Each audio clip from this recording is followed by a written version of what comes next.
Whoa, whoa, whoa, whoa, whoa, what is this madness? Now, you look, I don't like to go back and revisit too much. Once one show ends, we've got another one coming fairly quickly, so at least that's usually the case. But as the second set, even while the set was happening, I was even kind of questioning. I didn't have like a bad day. Didn't feel bad. I wasn't like sick or tired. Didn't overdo it on the gummies or anything.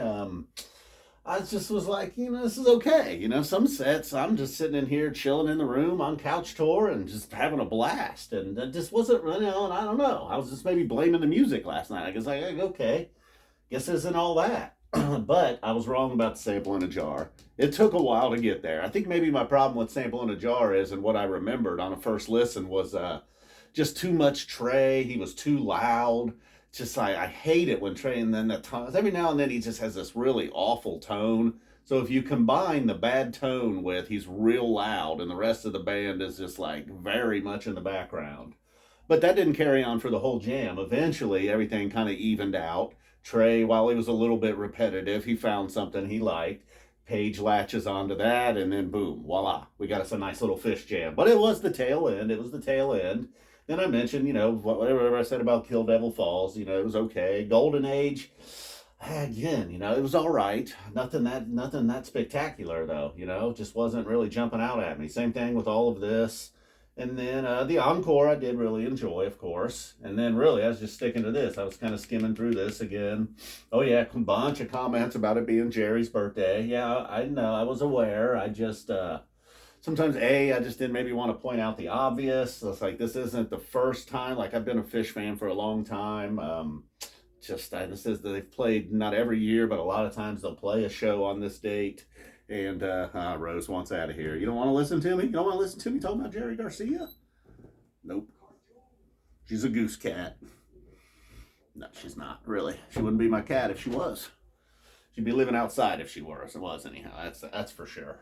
So where was I? Oh, anyway, so then yeah, obviously Timber. And then I felt like maybe broken into pieces. I'll have to hear it again. I mean, I could listen to it again. Oh, cool, there's a hummingbird right at the feeder right now.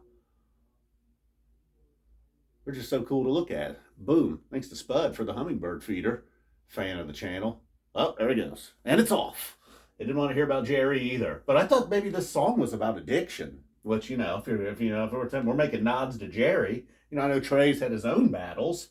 And then even opening up the night with Ghost, If you believe in Ghost, there's a ghost of Jerry out there somewhere, perhaps. Or I don't know, does it work like that? Not every dead person becomes a ghost.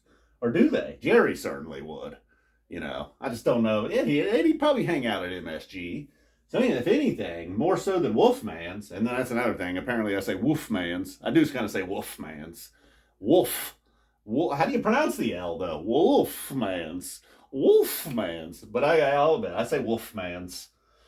You got to hear me say Rural. You got to hear me say that word. I can say plural.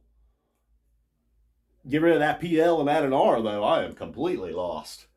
So that's about it. Oh, and then the theme from the bottom the other night. I knew there was something going on in that theme from the bottom. A viewer commented on one of the videos that was a You Sexy Thing tease. And I think we had a MoMA dance tease, possibly in Wolfman's last night. I think it was Wolfman's. Wolfman's. Somewhere there was a MoMA dance tease last night. I don't know where it was. So perhaps we'll get Wolfman's tonight, or MoMA dance tonight. It's not on the picks, though. Speaking of the picks, 0 for 10 over the last two shows. We're sticking with it, though, man. I'm not giving up. In fact, I'm going with a combination of those two shows. Oh, you can't really see that, can you? It's Halley's Comet, Lawn Boy, The Well, The Howling, and Chalk Dust. Like I said, it's kind of a combination of what I've called the first two nights. And look, if I'm totally wrong again and I'm 0 for 15, that's actually kind of cool too. I'm saying that might go 5 for 5. Or I might go 0 for 5 again. I'd kind of like to hear Haley's, and I guess I'd like to hear them give The Well another spin. I don't know. I could live without The Well. It's pretty good, but I don't know. And all kinds of possum, lizards, divided sky, hood, coil. A lot of good stuff still out there. Waiting all night. All right, I don't want to hear that. Mango song. Sin of a Mule. Come on, Sin of a Mule. Let's all think it right now. Close your eyes, think it. Look towards New York. Let's see. Which way do I want to look? I kind of want to look north, Eastish. Sin of a Mule. Let Mike Gordon get his groove on. Paige sings Lawn Boy. All right, that's it. It's going to happen. Yeah. Love Sin of a Mule. So does Mary. Mary likes Sin of a Mule. Mary likes Free, Sin of a Mule, Character Zero. What can you do? You know? And then I think she kind of likes Susie Greenberg. Not bad. You know, a little, again, she's part chomper. Who isn't, though? You know? Especially when you're new. I mean, look, I was way into the Hoist album when I was, like the studio album. There's definitely some chomper activity going on there.